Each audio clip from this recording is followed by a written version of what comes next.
এই ধারণাটা গত বছরে একদম অমূলক ছিল সরকারের, যে ব্যবসাদাররা দাম নিয়ন্ত্রণ করে। তাহলে এবছরে অন্তত সেটা বোঝা উচিত, ব্যবসাদাররা দাম নিয়ন্ত্রণ করলে এই নিচের বাজারটাকে ব্যবসাদাররা তুলে দিতে পারত। সেটা এখন 14 টাকা কেজি, ধরুন স্টোর গেট 14 টাকা কিলোটা স্টোর গেট প্রাইস 20 টাকা করতে পারত, 19 টাকা 20 টাকা সেই ক্ষমতা নেই। সেটা প্রশাসনের এবং বিভাগীয় দপ্তরে অন্তত বোঝা উচিত। আলুর বাজার দর নিয়ন্ত্রণ কি সত্যি আলু ব্যবসায়ীদের হাতে থাকে? উত্তর না। স্পষ্টভাবে জানিয়ে দিলেন পশ্চিমবঙ্গ প্রগতিশীল আলু ব্যবসায়ী সমিতির সম্পাদক লালু মুখোপাধ্যায়। সরকারের ও সাধারণ মানুষের ধারণাকে সম্পূর্ণ ভ্রান্ত প্রমাণ করলেন সমিতির সম্পাদক সাহেব।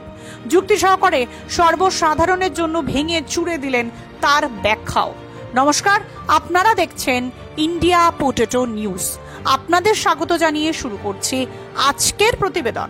আলুর দাম নিয়ন্ত্রণে ব্যবসায়ীদের কোনো ভূমিকা থাকে কিনা, পাশাপাশি আলুর বর্তমান পরিস্থিতি নিয়ে কি বলছেন পশ্চিমবঙ্গ প্রগতিশীল আলু ব্যবসায়ী সমিতির সম্পাদক লালু মুখার্জি এবং ধনিয়াখালী ব্লক আলু ব্যবসায়ী সমিতির সম্পাদক শ্রীকান্ত ঘোষ। আসুন শুনে নিই। ভিডিওটিকে শেয়ার করুন। ঝড়ের গতিতে আলু সংক্রান্ত সমস্ত খবর প্রতিদিন দেখতে চ্যানেলটি সাবস্ক্রাইব করুন এবং ফেসবুক পেজটি ফলো করুন। মিস্টার মুখার্জি নমস্কার। নমস্কার, কেমন আছেন বলুন? হ্যাঁ, ভালো আছি। আচ্ছা, আপনি সবার ফার্স্টে আমাদেরকে কিছু বার্তা দিতে চান আমাদের যে দর্শক রয়েছেন, কৃষক, আলু ব্যবসায়ী, সর্বোপরি আলু সংরক্ষণকারীদের, আমি আপনাকে বলার জন্য অনুরোধ করব। দেখুন, বার্তা দেবার মতো পরিস্থিতি এখনো তৈরি হয়নি। তবে আলু তো গত বছরে আমরা হিসাব নিকাশ পরিষ্কারই আছে, এবছর আলুর লোড বেশি হয়েছে।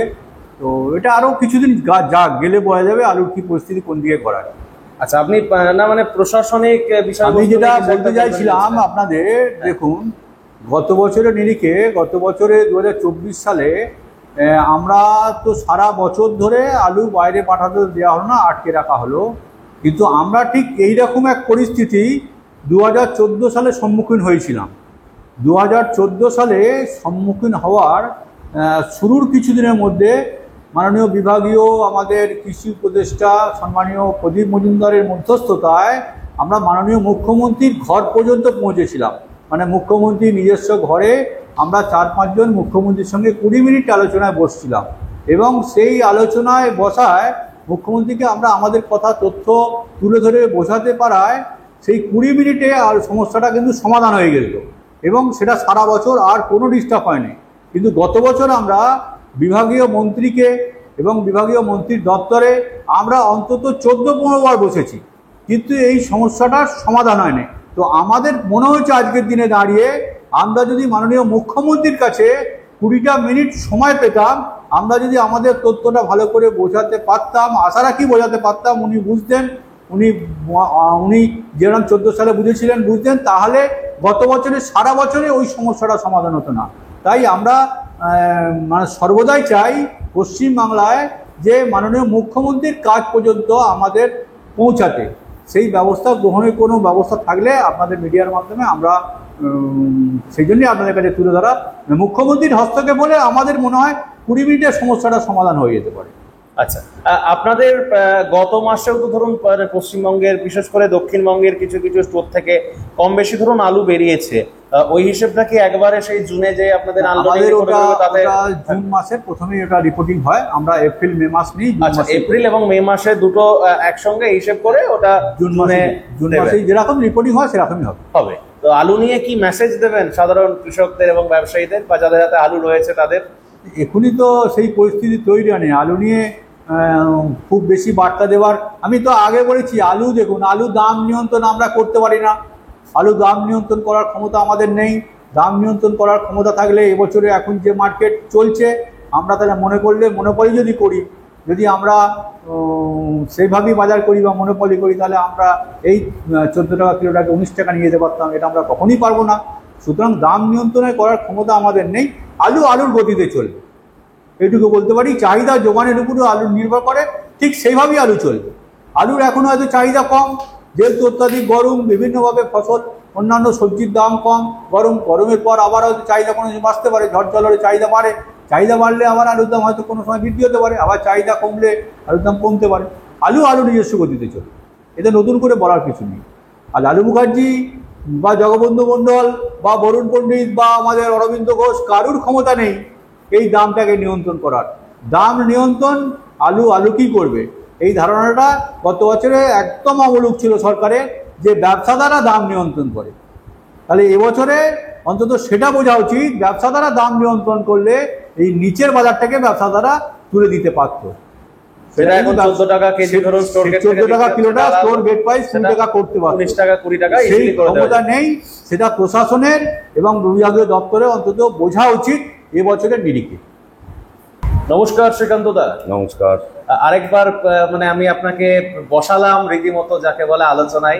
তা মানে কথাই বলে না যে একবারে সবটা হয়তো খিদে মেটে না, আমারও ঠিক সেরকম। আপনি ধনেখালি ব্লকের সম্পাদক সাহেব, ধনেখালি ব্লকে আমি যতটুকু জানি 26টা স্টোরে বোধহয় লোড হয়েছে। 26টা কোল্ড স্টোরেজ, তাই তো? এখন কি পরিস্থিতি রয়েছে 26টা স্টোরের? এখন 26টা কোল্ড স্টোরেজের প্রত্যেকটাতেই আলুর নিকাশি শুরু হয়ে গেছে। এখন 26টা কোল্ড স্টোরেজে গত বছরের যে লোড ছিল 2024, তার থেকে লোড প্রায় 5 লক্ষ প্যাকেটেরও বেশি অতিরিক্ত লোড আছে। গত বছর আমাদের ধনেখালি ব্লকের ক্যাপাসিটি ছিল 77,50,000 প্যাকেট, এবারে সেটা হয়েছে 75,05,000 প্যাকেট। কিছু কর্পোরেট কোম্পানি আলু তাদের লোড হওয়ার জন্য একটু ক্যাপাসিটিটা কমেছে। আমরা তো কখনোই কোম্পানির আলুটাকে হিসাবে আনি না আমাদের। তো আমাদের এই বছরে লোড হয়েছে 69,31,000 প্যাকেট। আচ্ছা, মানে টোটাল যেটা থাকে ওটা এই যে জ্যোতি, চন্দ্রমুখী, সব নিয়ে কিন্তু ওই ফুড চিপস তৈরি হয়, চিপস আলু বা কোম্পানি আলুটা বাদ, ওটা ধরা হয় না।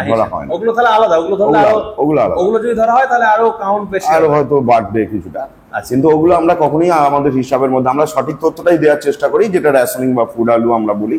সেই আলুটা হচ্ছে যে যেটা কনজিউমারের কাছে পৌঁছায়, সেটা লোড হচ্ছে 69,31,000 প্যাকেট। আচ্ছা, পার ডে যে ধরুন 26টা স্টোর থেকে অ্যাভারেজ কেমন আলু বেরোচ্ছে? 26টা স্টোর থেকে অ্যাভারেজ এই মুহূর্তে আলু কম বেশি ধনেখালি ব্লকে 40,000 প্যাকেট নিয়ার অ্যাবাউট, কম বেশি। এগুলো কোথায় কোথায় যাচ্ছে? এরা ধনেখালি ব্লকের ম্যাক্সিমাম মোকামি হচ্ছে কলকাতামুখী। কলকাতা, 24 পরগনা যে সমস্ত মার্কেট আছে সেই সমস্ত মার্কেটেই কিন্তু আলুটা পৌঁছায় যাচ্ছে। কলকাতার মার্কেটে ইউপি থেকে আলু আসছে নাকি? কলকাতার মার্কেটে এই মুহূর্তে ইউপি থেকে আলু আসার খবর সেইভাবে নেই, তবে জানি না, কোথাও কোথাও পকেটে এক আধ গাড়ি আসলেও আসতে পারে। মানে গরমের জন্য কি কলকাতাবাসী আলু একটু কম খাচ্ছে? সেটা ঠিক বলবো না, কিন্তু কিছুটা তো কাজ অবশ্যই হচ্ছে। তার সঙ্গে আমের অতিরিক্ত একটা ফলন আছে, সেখানেও আলুর উপর একটা কিছুটা এফেক্ট করছে বলে মনে হচ্ছে। হ্যাঁ, এবং আলুর নিকাশিটা যথেষ্ট ভালো পরিমাণেই হচ্ছে না তা না। হ্যাঁ, এই সময় আলুটা একটু আমরা দেখেছি কমই খায়, কারণ এখন সবজির একটা বড় অংশের যোগান থাকে। সেই সবজির যোগানের কারণে মূলত আলুর যে সেই খাওয়ার প্রবণতাটা একটু কম থাকে।